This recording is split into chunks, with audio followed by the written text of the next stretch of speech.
Hi everybody, I'm Marina and welcome to my Ceramic Oasis channel. I like to work with colored clays and I found one that I really love. It's Activa Plus in black color.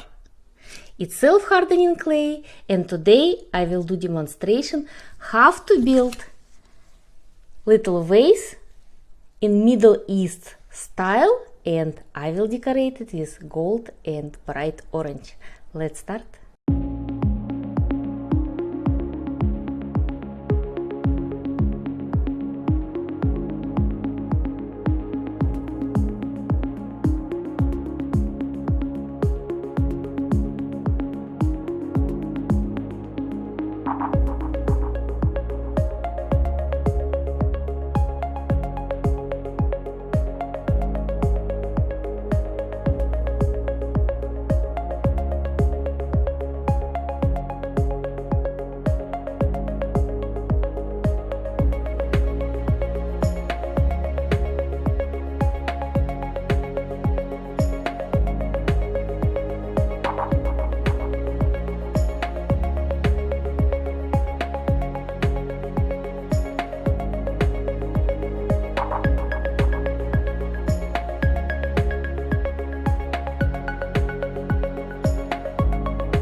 Today I work with new clay Activa Plus.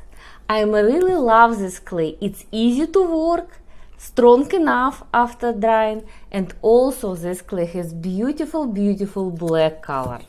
Here's my project, and I use slab technique and combine two colors with this black background, orange and gold. They looks beautiful together. I recommend try this clay and build this project, and you will love it. Thank you for your attention and see you next week.